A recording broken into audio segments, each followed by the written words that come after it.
ಆಕಾಶವಾಣಿ ಮಡಿಕೇರಿ. ಅನಾದಿಗಾನವು ನಾನು ಹೇ ಅನಂತ ಗಾಯಕನೇ ನಿನ್ನ ಹಿರಿಯ ನಾಗರಿಕರೊಂದಿಗೆ ಸಂವಾದದ ಕಾರ್ಯಕ್ರಮ ಹಿರಿಯ ಜೀವಗಳ ಭಾವ. ಗಾಯಕನೇ ನಿನ್ನ ಅನಾದಿಗಾನವು ನಾನು.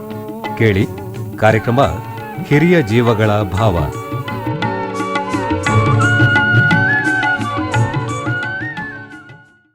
ಆತ್ಮೀಯ ಕೇಳುಗರೆ, ಇವತ್ತಿನ ಹಿರಿಯ ಜೀವಗಳ ಭಾವ ಈ ಕಾರ್ಯಕ್ರಮಕ್ಕೆ ತಮಗೆಲ್ಲ ಸ್ವಾಗತ. BSNLನ ಅಂದರೆ ಭಾರತ ಸಂಚಾರ್ ನಿಗಮ್ ಲಿಮಿಟೆಡ್ ಇದರ ನಿವೃತ್ತ ತಾಂತ್ರಿಕ ಸಹಾಯಕರಾಗಿದ್ದ ಹಾಗೂ ಕಲಾವಿದರು ಆಗಿರುವಂತಹ ಕುಶಾಲನಗರದ BS ಪರಮೇಶ್ ಸಾಗರ್ ಅವರೊಂದಿಗಿನ ಮಾತುಕತೆಯ ಮುಂದುವರಿದ ಭಾಗವನ್ನು ಕೇಳಲಿದ್ದೀರಿ. ರಿಂಗ್ ಮಾಡಬೇಕಿದ್ರೆ ವೃತ್ತಾಕಾರದಲ್ಲಿ ಒಂದು ಕ್ರರ್ ಅಂತೇಳಿ ತಿರುಗಿಸೋದು, ಅದು ಫಾರಿನಲ್ಲೆಲ್ಲ ಬಂದಿತ್ತು. ನಮ್ಮ ಇಂಡಿಯಾಗೆ ಬರುವಾಗ ಬಹಳ ದಿನಗಳನ್ನ ತಗೊಂಡಿದೆ ಅದು. ಆಮೇಲೆ ರಿಂಗ್ ಫೋನ್ ಅಂತ ಬಂತು, ಡಯಲ್ ಫೋನ್ ಅಂತ ಹೇಳಿ. ಡಯಲ್, ಹೌದು. ಅದನ್ನ ಒಂದೊಂದೇ ನಂಬರ್ನ ರಿಂಗ್ ಮಾಡಬೇಕು. ರಿಂಗ್ ಮಾಡಿದಾಗ ಅವಾಗೆಲ್ಲ number please exchange, number please ಅಂತ ಈಗ ಒಂದು ಎಕ್ಸ್ಚೇಂಜ್ ಓಪನ್ ಮಾಡ್ತಿದ್ರು. ಅಲ್ಲಿ ಆಪರೇಟರ್ಗಳು ಕೂರ್ತಿದ್ರು. ಒಂದು ದೊಡ್ಡ ದೊಡ್ಡ ಎಕ್ಸ್ಚೇಂಜಲ್ಲಿ 10-20 ಜನ ಆಪರೇಟರ್ ಎಲ್ಲ ಕೂರ್ತಿದ್ರು. ಒಂದೊಂದು ಸೆಕ್ಷನ್ದು ಒಂದೊಂದು ಬೋರ್ಡಲ್ಲಿ ಬರ್ತಿತ್ತು. ನೀವು ರಿಂಗ್ ಮಾಡಿದ ತಕ್ಷಣ ಅವರು ನಂಬರ್ ಪ್ಲೀಸ್ ಅನ್ನೋರು, ಅಂದರೆ ಟ್ರಂಕ್ ಕಾಲ್ ಬುಕ್ಕಿಂಗ್ ಆಫೀಸ್. ಈ ಟೈಮಲ್ಲಿ ನಾನು ಒಂದು ವಿಷಯನ ಹೇಳ್ತೀನಿ, ಪಾಪ ನೆನೆಸ್ಕೊಳ್ಬೇಕು. ನಮ್ಮ ದೇಶಕ್ಕಾಗಿ ಹೋರಾಡಿದಂಥ ಗೃಹಮಾನ್ಯ ಗಣ್ಯ ನಮ್ಮ ಜನರಲ್ ಕಾರ್ಯಪ್ಪನವರು ಒಂದ್ಸಾರಿ ಬಂದಿಲ್ಲಿ ಉಳಿದಿದ್ರು. ಅದು ನಾವು ಕೆಲಸಕ್ಕೆ ಸೇರಿದ್ದ ಪ್ರಾರಂಭ. ಅವ್ರು ಬಂದ್ಬಿಟ್ಟು ಮಡಿಕೇರಿ ಪ್ರವಾಸಿ ಮಂದಿರದಲ್ಲಿ ಹಾಲ್ಟ್ ಮಾಡಿದರು. ಅವರಿಗೆ ಸ್ಪೆಷಲ್ ಲೈನ್ ಕೊಡಬೇಕು. ಅವ್ರು ಎಲ್ಲಿ ಹೋದ್ರು ಅವಾಗ ಅವ್ರಿಗೆ ಒಂದು ಸ್ಪೆಷಲ್ ಲೈನ್ ಕೊಟ್ಟರು. ಆ ಲೈನ್ ಮ್ಯಾನ್ ಒಬ್ಬರು ಇದ್ದರು, ಅವರು ಅವತ್ತು ರಜೆ ಮಾಡಿದರು.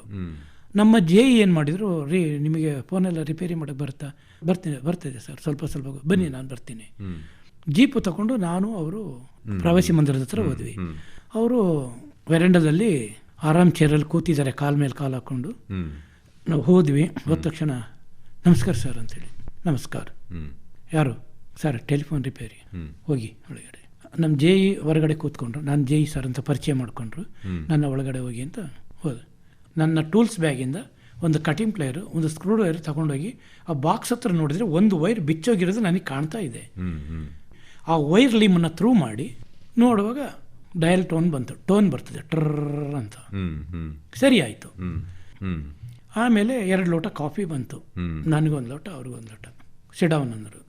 ಪರವಾಗಿಲ್ಲ, ಸಿಟ್ ಡೌನ್ ಅಷ್ಟೇ. ಒಂದು ಚೇರ್ ಹಾಕ್ಕೊಟ್ರು, ಕೂತ್ಕೊಂಡು.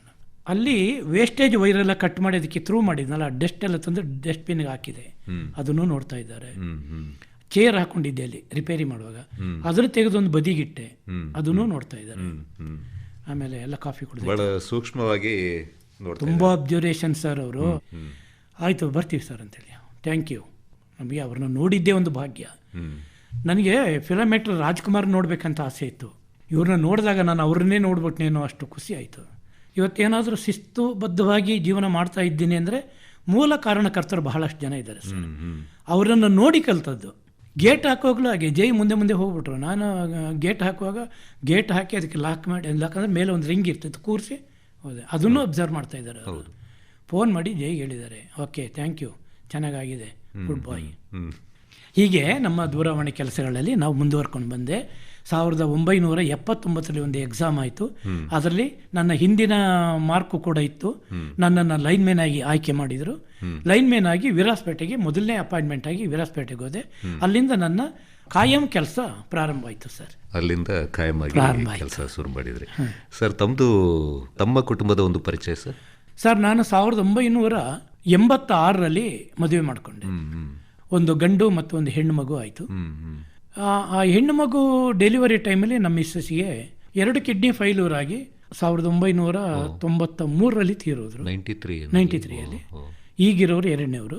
ಮಗ ಬೆಂಗಳೂರಲ್ಲಿದ್ದಾನೆ, ಕಿರಣ್ ಸಾಗರ್ ಅಂತ. ಅವನಿಗೆ ಹಾಡು ಹುಚ್ಚು. ಕೆ ಕಲ್ಯಾಣ್ ಅವ್ರ ಜೊತೆಯಲ್ಲಿ ಹೋಗಿ ಹಾಡು ಕಲೀಲಿಕ್ಕೆ ಹೋಗಿ ಅಲ್ಲಿ ಸೆಟ್ಲ್ ಆದ.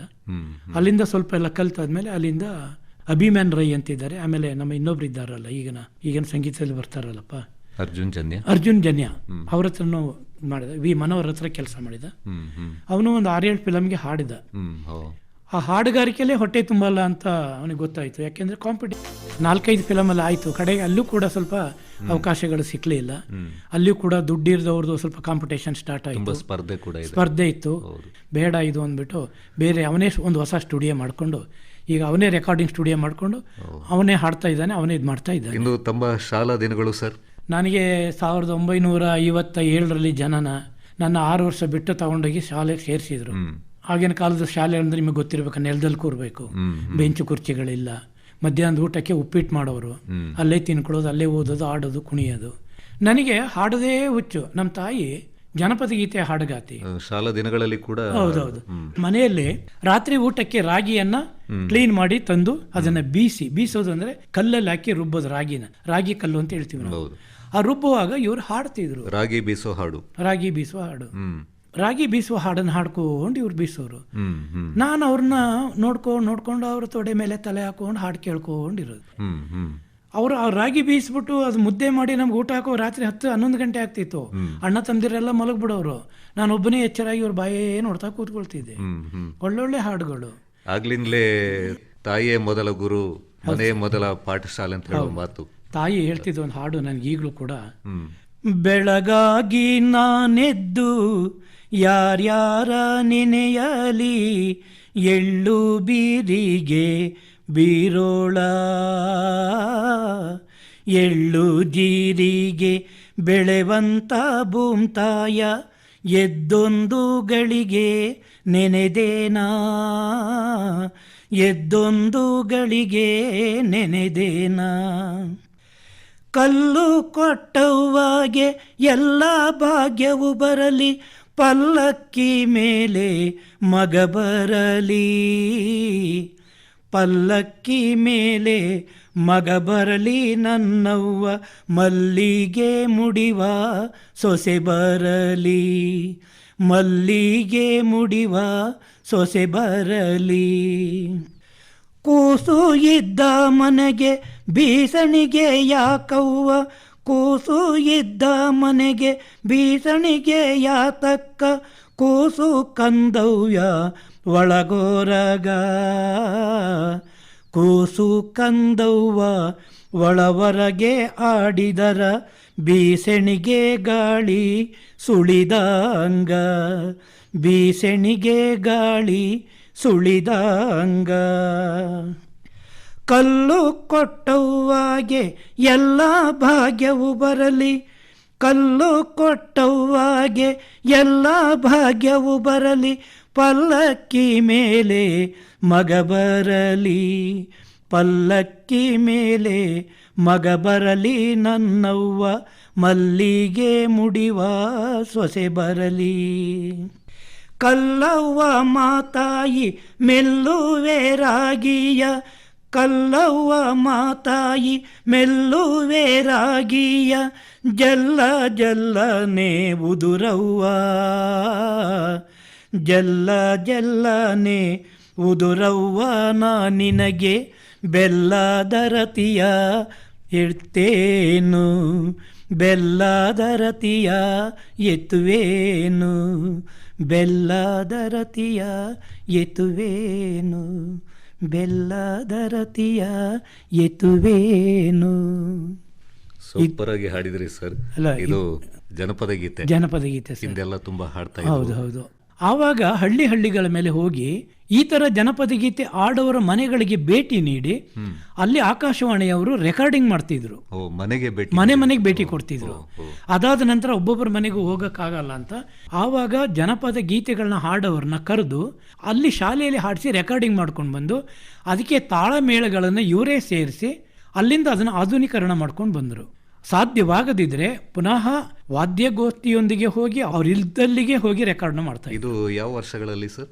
ಇದು ಸಾಧಾರಣ 64-65 ಆಗ ನಮ್ಮ ತಾಯಿಯವರು ಆಡ್ತಾ ಇದ್ದಿದ್ದು.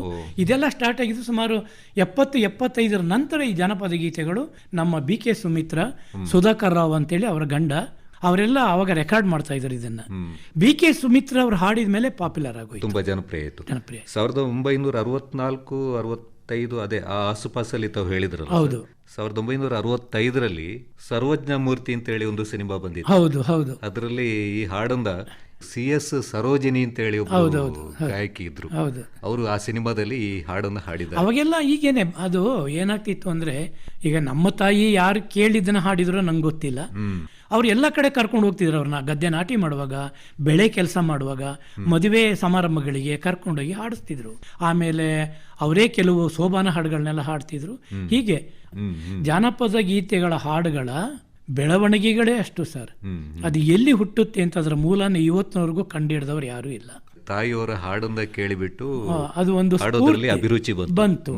ಆಮೇಲೆ ಇನ್ನೊಂದಿತ್ತು, ಐವರಿ ಗೊಬ್ಬಳಂತೆ ದ್ರೌಪದಿ ಲೋಕಕ್ಕೆ ಚೆಲುವೆಯಂತೆ, ದ್ರೌಪದಿ ಲೋಕಕ್ಕೆ ಚೆಲುವೆಯಂತೆ, ಐವರು ಗಂಡರ ಮುದ್ದಿನ ಹೆಂಡತಿ ದ್ರೌಪದಿ ದೇವಿಯಂತೆ. 5 ಗಂಡರಿಗೆ ದ್ರೌಪದಿ ಒಬ್ಬಳ ಹೆಂಡತಿ. ಅದು ಹಳ್ಳಿಯ ಜಾನಪದ ಶೈಲಿಯಲ್ಲಿ ಇದೆ.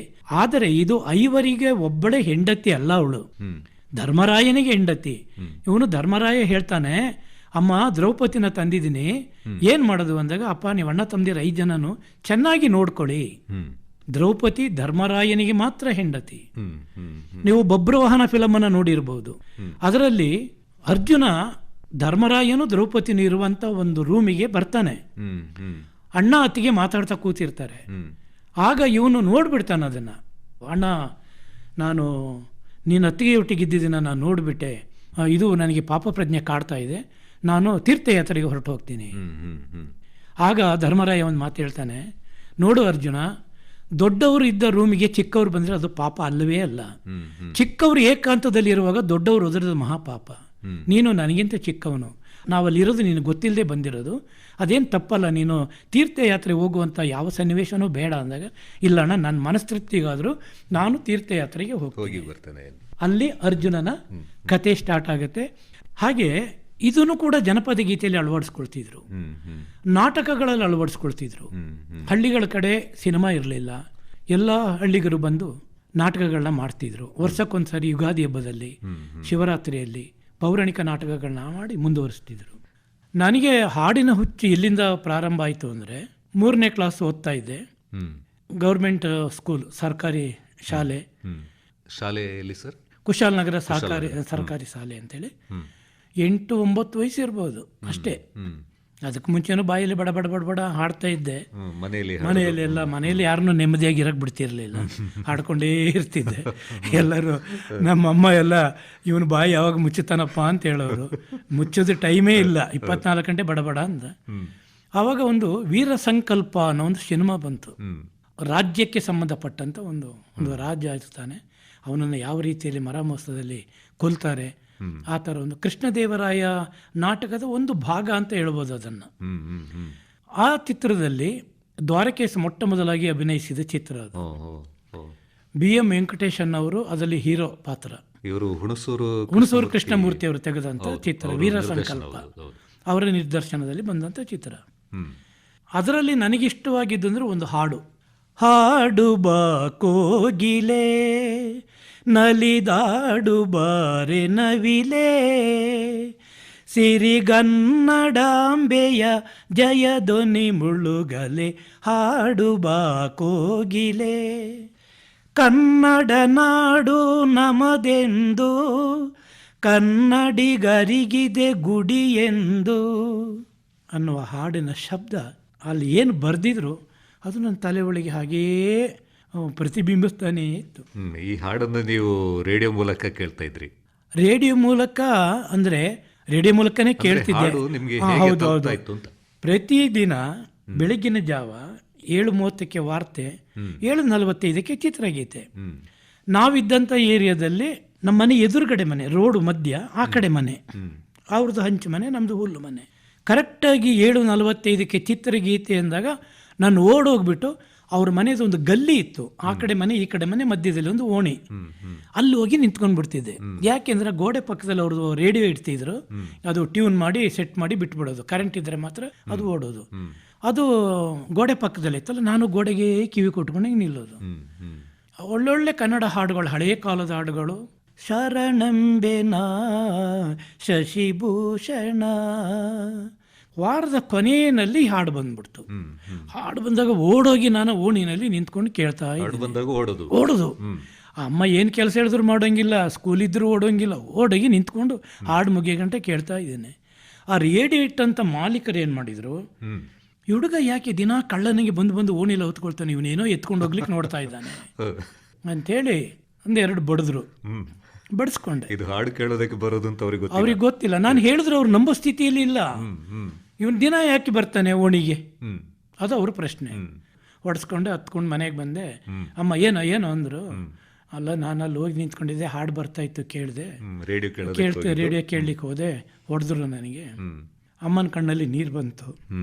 ಹೋಗಲಿ ಬಿಡು, ಮುಂದೊಂದು ದಿನ ದೇವರು ಒಳ್ಳೇದು ಮಾಡ್ತಾನೆ, ಆಗ ನೀನು ಹಾಡ್ತೀಯ ಬಿಡು.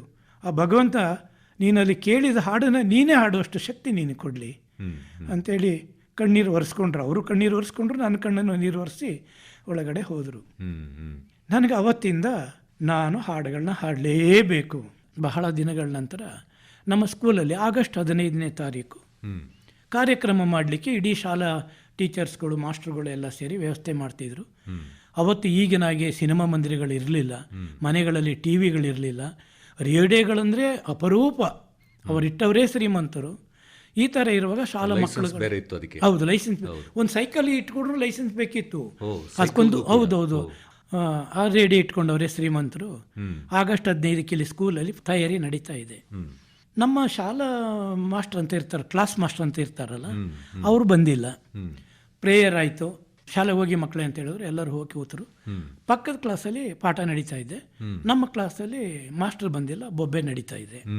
ಬೊಬ್ಬೆಗೆ ಮೊದಲನೇ ಕಾರಣ ನಾನೇ, ಬೇರೆ ಯಾರಲ್ಲ. ನನಗೆ ಬೇರೆ ಏನಿಲ್ಲ, ಬೇರೆ ಚೇಷ್ಟೆ ಏನಿಲ್ಲ. ಹಾಡು ಹಾಡು ಬಾ ಕೋಗಿಲೆ ಅಂತ ಹೇಳೋದು, ಬೆಂಚ್ ಮೇಲೆ ಹತ್ತೋದು, ಕುಣಿಯೋದು, ಮಾಡೋದು, ಟೇಬಲ್ನ ಡಬ ಡಬ ಡಬ ಬಡಿಯೋದು ಎಲ್ಲ. ಪಕ್ಕದ ಮಾಸ್ಟರ್ ಬಂದು, ಯಾರು ಅದು ಗಲಾಟೆ ಮಾಡೋದು, ಕೂತ್ಕೊಂಡು ಓದ್ಕೊಳ್ರ, ನಿಮ್ಮ ಮಾಸ್ಟರ್ ಸ್ವಲ್ಪ ಲೇಟಾಗಿ ಬರ್ತಾರೆ, ಕೂತ್ಕೊಂಡು ಓದ್ಕೊಳ್ರ ಅಂತೇಳಿ. ಸರಿ ಸರ್, ಅವ್ರು ಹೋಗೋದನ್ನೇ ನೋಡೋದು. ಮತ್ತೆ ಸ್ಟಾರ್ಟು. ಅವ್ರಿಗೂ ಕಂಟ್ರೋಲ್ ಮಾಡಿ ಸಾಕಾಯಿತು. ಒಂದು ಅರ್ಧ ಗಂಟೆ ತಡವಾಗಿ ನಮ್ಮ ಮಾಸ್ಟರ್ ಬಂದರು, ಅಪ್ಪಾಜಿ ಮಾಸ್ಟರ್ ಅಂತೇಳಿ. ನಾನು ಬೊಬ್ಬೆ ಹೊಡಿತಾ ಇದ್ದೀನಿ, ಮಕ್ಕಳೆಲ್ಲ ಹೋಗಿ ಸೈಲೆಂಟಾಗಿ ಕೂತರು. ನಾನು ಮಾಸ್ಟರ್ ಕಡೆಗೆ ನೋಡಿಲ್ಲ. ನಾನು ಮಾಸ್ಟರ್ ಟೇಬಲ್ ಇದೆಯಲ್ಲ, ಟೇಬಲ್ ಬಡ್ಕೊಂಡು ನನ್ನಷ್ಟೇ ನನ್ನ ಲೋಕವೇ ಬೇರೆ.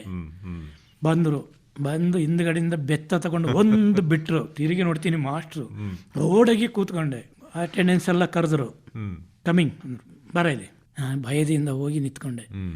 ಏನೋ ಭಾರಿ ಬೊಬ್ಬೆನಾ, ಒಂದಿನ ಕ್ಲಾಸಿಗೆ ನಾನು ಇಲ್ಲ ಅಂತ ಹೇಳಿದರೆ ಕ್ಲಾಸ್ ಮಾರಿಬಿಡ್ತೀಯಲ್ಲ. ಇಲ್ಲ ಸರ್, ಹಾಗೇನಿಲ್ಲ ಸರ್. ಸರಿ ಹಾಡು. ಇಲ್ಲ ಸರ್, ಯಾವ ಕಾರಣಕ್ಕೂ ನಾನು ನೀನು ಆಡಲ್ಲ ಸರ್, ಪೆಟ್ಟಿ ಬಿದ್ದಿದ್ದು ನೋವು ಹೋಗಿಲ್ಲ ಅಲ್ಲ, ಹಾಡು ಅಂತ. ಇಲ್ಲ ಸರ್, ನೀವು ಹೊಡಿತೀರ, ನಾನು ಆಡಲ್ಲ ಸರ್ ಅಂತ. ಹೊಡೆಯಲ್ಲ, ಹಾಡು ಅಂತ. ಇಲ್ಲ ಸರ್, ಬೇಡ ಸರ್, ಬರ ಇಲ್ಲಿ, ಹತ್ತು, ಟೇಬಲ್ ಮೇಲೆ ಹತ್ತು ಅಂತ. ಟೇಬಲ್ ಮೇಲೆ ಹತ್ತು ಅಂತ. ನಾನು ಮತ್ತು ಭಯ. ಟೇಬಲ್ ಮೇಲೆ ಕಾಲಿಗೆ ಹೊಡಿತಾರೆ ಅವರು, ಅಂಥ ಮಾಸ್ಟರ್ ಅವರು.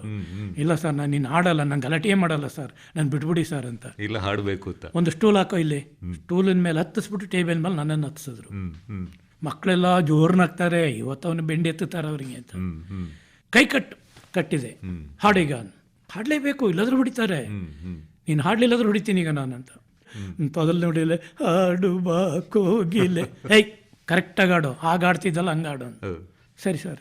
ಹಾಡು ಬಾ ಕೋಗಿಲೆ, ನಲಿದಾಡು ಬಾರೆ ನವಿಲೆ.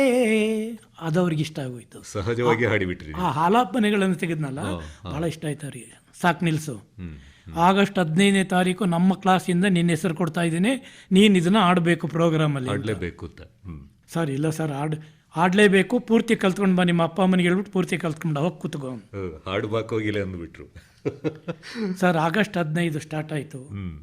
ಅಲ್ಲಿ ಅವಾಗ ಏನು ಮಾಡ್ತಿದ್ರು ಅಂದರೆ, ಶ್ರೀಕೃಷ್ಣ ಪಾರಿಜಾತ ಅಂತ ಒಂದು ನಾಟಕನ ಮಾಡಿಸಿದ್ರು. ಬಸವರಾಜ್ ಮಾಸ್ಟರ್ ಅಂತ ಇದ್ದರು.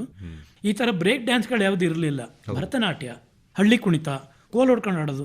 ಕೋಲು ಕೊಲೆ ಕೋಲು ಕೋಲಣ್ಣ ಕೋಲೆ, ಸುವಲಲಿ ಸಮ್ಮಲೆ ಸ್ವರ್ಗಮೆ ಕೋಲೆ, ಈ ಥರ ಕೋಲು ಹೊಡ್ಕೊಂಡು ಹಾಡೋದು. ನನ್ನ ಕರೆದ್ರು, ಹೋದೆ. ನಮ್ಮ ಮಾಸ್ಟರ್ ಮೊದಲೇ ಎಚ್ಚರಿಕೆ ಕೊಟ್ಟಿದ್ರು, ಈಗ ಹೆಂಗಾಡಿದೆ ಇದೇ ಥರ ಧೈರ್ಯದಲ್ಲಿ ಆಡಬೇಕು, ಏನಾದರೂ ಹೆಚ್ಚು ಕಮ್ಮಿ ಮಾಡಿದ್ರೆ ಏಟು ಬೀಳ್ತದೆ ಅಂತ. ನೋಡಿದೆ, ಈ ಕಡೆ ಪಕ್ಕದಲ್ಲಿ ನಮ್ಮ ಮಾಸ್ಟರ್ ಇದ್ದಾರೆ, ಆಡೋಂದ್ರು, ಸಿಗ್ನಲ್ ಕೊಟ್ಟರು. ಆವಾಗೆಲ್ಲ ಈ ಥರ ಇಷ್ಟೊಂದು ಅದ್ಭುತವಾದ ಧ್ವನಿವರ್ಧಕಗಳಾಗಲಿ ಅವು ಯಾವುದು ಇರ್ತಿರ್ಲಿಲ್ಲ ಸರ್.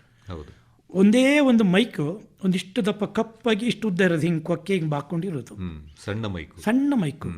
ಅದು ಇಡೀ ಊರಿಗೆ ಕೇಳ್ತಿತ್ತು. ಯಾಕೆ ಕೇಳ್ತಿತ್ತು ಅಂದರೆ, ಯಾವುದೇ ಕಾರ್ಯಕ್ರಮ ಇದ್ದರೂ ಆರನ್ ಕಟ್ತಿದ್ರು ಮರದ ಮೇಲೆ, ಎರಡು ಆ ಕಡೆ ಒಂದು ಈ ಕಡೆ ಒಂದು, ಆರನ್ಗಳು ಅಂತ ಹೇಳ್ತಾರೆ ಅದಕ್ಕೆ. ಇಲ್ಲಿ ನಾವು ಹಾಡ್ತಾ ಇದ್ರೆ ಇಡೀ ಊರಿಗೆ ಕೇಳೋದು. ಆ ಥರ ವ್ಯವಸ್ಥೆ. ಧೈರ್ಯ ಮಾಡಿ ಹಾಡಿದೆ. ಆಮೇಲೆ ಎಲ್ಲ ಕಾರ್ಯಕ್ರಮ ಮುಗೀತು. ನಾಟಕ ಮಾಡಿದವ್ರಿಗೆಲ್ಲ ಒಂದು ಪ್ರೈಸ್ ಎಲ್ಲ ಕೊಟ್ಟರು. ಆಮೇಲೆ ನೃತ್ಯ ಮಾಡಿದವ್ರಿಗೂ ಕೊಟ್ಟರು, ಕೋಲಾಟ ಆಡಿದವ್ರಿಗೂ ಕೊಟ್ಟರು. ಹಾಡುಗಾರಿಕೆಯಲ್ಲಿ ನನ್ನ ಜೊತೆಯಲ್ಲಿ ಬೇರೆ ಬೇರೆ ಕ್ಲಾಸ್ನವರು ಒಂದು 7-8 ಜನ ಹುಡುಗರೆಲ್ಲ ಆಡಿದರು. ಹಾಡುಗಾರಿಕೆಯಲ್ಲಿ ಗಾಯನದಲ್ಲಿ ಪರಮೇಶ್ ಮೊದಲನೇ ಬಹುಮಾನ, ಪ್ರಥಮ ಬಹುಮಾನ ಅಂತ ಹೇಳಿದ ತಕ್ಷಣ ಓಡಿ ಹೋಗಿದ್ದೇನೆ.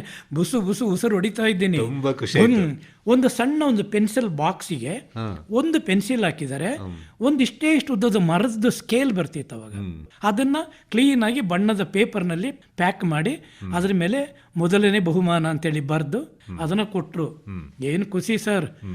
ನನಗೆ ಅದರೊಳಗೆ ಏನೋ ಇದೆ. ಮೊದಲ ಬಾರಿ ಹಾಡಿದ್ದು ಮೊದಲ ಬಹುಮಾನ. ತರಗತಿಯಲ್ಲಿ ಹಾಡಿದ್ದು ಒಳ್ಳೇದಾಯ್ತು, ಗಲಾಟೆ ಮಾಡಿದ್ದು ಒಳ್ಳೇದಾಯ್ತು, ನಾನು ಗಲಾಟೆ ಮಾಡಿದ್ದು ಒಳ್ಳೇದಾಯ್ತು. ಆಗೋದೆಲ್ಲ ಒಳ್ಳೇದಕ್ಕೆ ಎಲ್ಲ ಅದೇ ಹೇಳೋದು. ಹಿರಿಯವರು ಹೇಳ್ತಾರೆ ನೋಡಿ, ಆಗೋದೆಲ್ಲ ಒಳ್ಳೇದಕ್ಕಪ್ಪ. ತಾಳ್ಮೆಯಿಂದ ಯಾರು ಇರ್ತಾನೆ ಅವನಿಗೆ ಆಗೋದೆಲ್ಲ ಒಳ್ಳೇದೇ ಆಗ್ತದೆ ಅಂತ. ತಂದೆ ತಾಯಿ ಜನಪದ ಗೀತೆ ಹಾಡುವಂತ ಒಬ್ಬಳು ಕಲಾವಿದೆ ಆಗಿದ್ರು ಕೂಡ ತಂದೆ ನಾಟಕ ಮಾಡ್ತಿದ್ರು. ಅವರು ಹಾಡ್ತಾ ಇರಲಿಲ್ಲ. ತಂದೆ ಹಾಡ್ತಾ ಇರಲಿಲ್ಲ. ಅವತ್ತಿನ ಕಾಲದಲ್ಲಿ ಯಾವುದೇ ಚಿತ್ರಮಂದಿರಗಳಿಲ್ಲ, ಯಾವುದೇ ಎಂಟರ್ಟೈನ್ಮೆಂಟ್ ಇಲ್ಲ. ಊರಿನಲ್ಲಿ ಎಲ್ಲರೂ ದುಡ್ಡು ಹಾಕಿ ಊರಿನಲ್ಲಿ ಒಂದು ನಾಟಕ ಕಲಿತಿದ್ರು. ಅದು ಮಹಾಭಾರತ ಇರಬಹುದು, ಸಂಪೂರ್ಣ ರಾಮಾಯಣ ಇರಬಹುದು, ಕುರುಕ್ಷೇತ್ರ ಇರಬಹುದು, ಆಮೇಲೆ ದಾನಸೂರ ಕರ್ಣ ಇರಬಹುದು. ಈ ಥರ ನಾಟಕಗಳನ್ನ ಈಗಲೂ ಕೂಡ ಕೆಲವು ಹಳ್ಳಿಗಳಲ್ಲಿ ಆಡ್ತಾರೆ.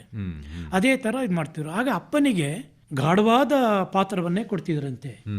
ಯಮ, ಭೀಮ, ದುರ್ಯೋಧನ ಈ ಥರ ರಾಕ್ಷಸ ಪಾತ್ರಗಳನ್ನ ಅಪ್ಪನಿಗೆ ಕೊಡ್ತಿದ್ರು. ಅಂದ್ರೆ ಅವರು ಶಾರೀರಿಕವಾಗಿ ಅಷ್ಟು ಬಲವಾಗಿದ್ರು.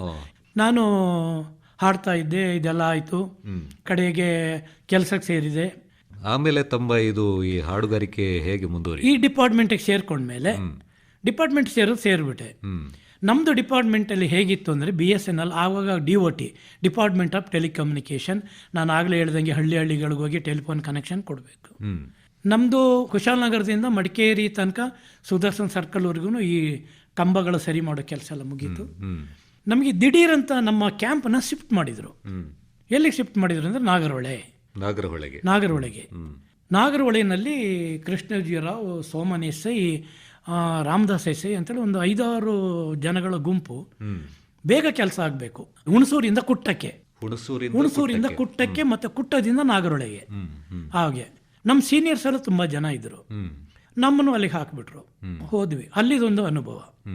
ನಾವು ಅಲ್ಲಿಗೆ ಹೋದ್ವಿ. ಅವರು ನಮಗೆ ಅಡ್ವೈಸ್ ಮಾಡಿದರು, ನೀವು ಕ್ಯಾಂಪ್ ಹಾಕೋದಾದರೆ ನಮ್ಮ ಸುತ್ತಮುತ್ತಲೇ ಹಾಕಬೇಕು. ಯಾಕೆಂದರೆ ಇಲ್ಲಿ ಪ್ರಾಣಿಗಳ ಕಾಟ ಜಾಸ್ತಿ. ನೀವು ಇಲ್ಲಿ ಹಾಕಿದ್ರೆ ನಾವು ಬಂದು ನಿಮ್ಮನ್ನು ಸೇವ್ ಮಾಡಲಿಕ್ಕೆ ಆಗೋದಿಲ್ಲ. ನೀವು ಇಲ್ಲೇ ಹಾಕಬೇಕು.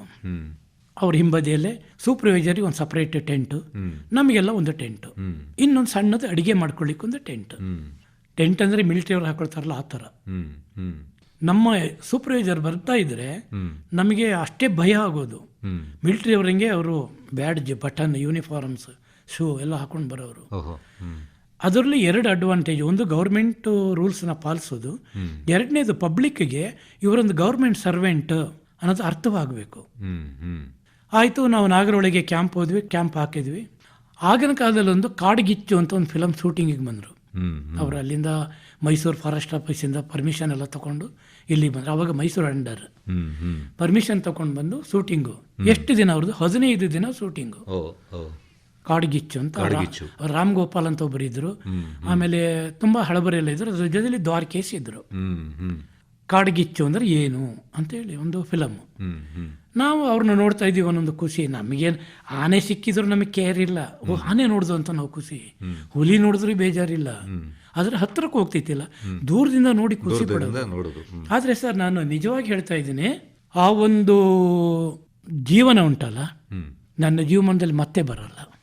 ಇದುವರೆಗೆ ಹಿರಿಯ ಜೀವಗಳ ಭಾವ ಈ ಕಾರ್ಯಕ್ರಮದಲ್ಲಿ BSNL ಈ ಸಂಸ್ಥೆಯಲ್ಲಿ ನಿವೃತ್ತ ತಾಂತ್ರಿಕ ಸಹಾಯಕರಾದ ಕುಶಾಲನಗರದ BS ಪರಮೇಶ್ ಸಾಗರ್ ಅವರೊಂದಿಗೆ ಮಾತುಕತೆಯನ್ನ ಕೇಳಿದ್ರಿ. ಇದರ ಮುಂದಿನ ಭಾಗವನ್ನ ಮುಂದಿನ ಕಾರ್ಯಕ್ರಮದಲ್ಲಿ ಕೇಳಬಹುದು.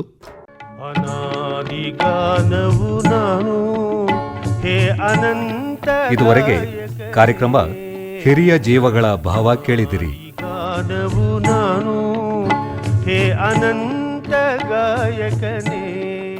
ಇದು ಆಕಾಶವಾಣಿ ಮಡಿಕೇರಿ ಕೇಂದ್ರದಿಂದ ಮೂಡಿಬಂತು.